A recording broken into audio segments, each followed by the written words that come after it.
अता तारड़ सरगर्म हैं, जो खरीदो फरोख्त का काम कर रहे हैं, जिस पर फवाद चौधरी सुप्रीम कोर्ट से इल्तिजा कर रहे हैं कि वो मामले को देखें। लुटेरों के, ज़मीर फरोशों के, चोरों के, डाकुओं के, रिश्वत लेने वालों के नोटों से अगर कायदे-आज़म की तस्वीर गायब हो जाती है तो वो भी यही बात करेंगे, क्यों ना हम डॉलर में चोरी करना शुरू कर दें, डॉलर चोरी करने पर नजरें जमा लेंगे। पैसों के बदले अपने ज़मीर बेचने वाले लोटों को तो दिन में तारे नजर आ जाएंगे। ऐसा ही है ना नाज़रीन। और इस सब के पीछे जरदारी का दिमाग है। फवाद चौधरी को वो हुकूमत पर संगीन नौयत के इल्जाम लगा रहे हैं। वो कह रहे हैं कि हुकूमत तहरीक इंसाफ के अराकीन खरीदने की कोशिश कर रही है और इस हवाले से अता तारड़ सरगर्म हैं, जो खरीदो फरोख्त का काम कर रहे हैं, जिस पर फवाद चौधरी सुप्रीम कोर्ट से इल्तिजा कर रहे हैं कि वो मामले को देखें।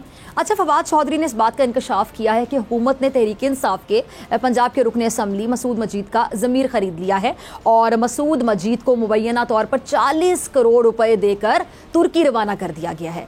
अच्छा, पैसों के बदले ये जो ज़मीर बेचने पर मैंने हाल ही में अभी एक फ़िल्म देखी, कायदे-आज़म जिंदाबाद। शायद आप में से भी बहुत से लोगों ने देखी हो। अब ये फिल्म जो है, जिन्होंने देखी उनको तो पता होगा, जिन्होंने नहीं देखी मैं थोड़ा बता दूं कि इस फिल्म में मैंने ये सिनेमा में जाके फिल्म देखी, तो काफ़ी अरसे बाद मैंने सिनेमा जाके कोई फिल्म देखी।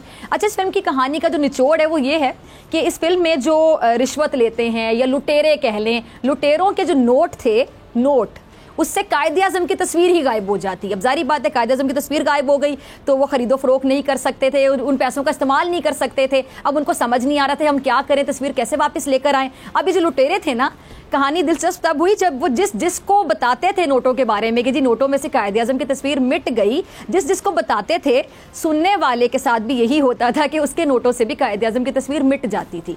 आप यकीन जानिए, मैं दिल पे हाथ रख के कहती हूँ, मुझे पता है ऐसा हो नहीं सकता, लेकिन अचानक मेरे दिल में ये आया कि काश ये जो फिल्म में हो रहा है हकीकत में भी ऐसा हो। अगर ऐसा हो जाता है तो हकीकत में कि हमारे मुल्क के जो लुटेरे हैं, चोर हैं, डाकू हैं, रिश्वत लेते हैं, वो जो लुटेरे हैं, ज़मीर फरोश हैं, उनके नोटों से अगर कायदे-आज़म की जो तस्वीर है वो मिट जाए और वो भी इतने ही परेशान हो जाए कि क्या करें।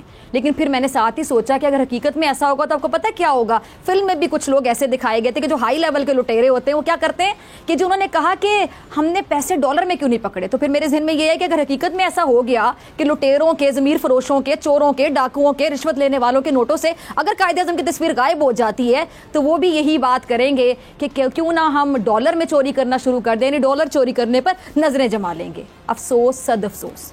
वैसे हकीकी ज़िंदगी में ऐसा हो नहीं सकता, नहीं होता, लेकिन अगर हो जाए तो यकीन मानिए पैसों के बदले अपने ज़मीर बेचने वाले लोटों को तो दिन में तारे नज़र आ जाएंगे। ऐसा ही है ना नाज़रीन। अब जो ज़मीर की मंडी लगाने का इल्ज़ाम फवाद चौधरी जरदारी साहब पे लगा रहे हैं कि उन्होंने लोटों की एक बार फिर से मंडी लगा ली है, और इमरान खान ने भी इस हवाले से ट्वीट किया है। उनका ट्वीट अंग्रेज़ी में है जिसका मैं तर्जुमा कर देती हूँ। अच्छा, क्या लिखते हैं जी कि एक बार फिर से सिंध हाउस वाली हॉर्स ट्रेडिंग के मनाजिर लाहौर में देखने को मिल रहे हैं, जहां बोलियां लगाकर उम्मीदवारों को ख़रीदने की कोशिश की जा रही है। और इस सब के पीछे जरदारी का दिमाग है, जो एनआरओ हासिल करने के बाद लूटी दौलत से ज़मीर खरीद रहे हैं, जिनको जेल में। अब ये तो था इमरान खान का रद्द अमल। अच्छा, शेख रशीद ने भी ऐसे ही रद्द अमल का इजहार किया है। सब्सक्राइब करें और बेल दबाएं ताकि कोई खबर रह न जाए।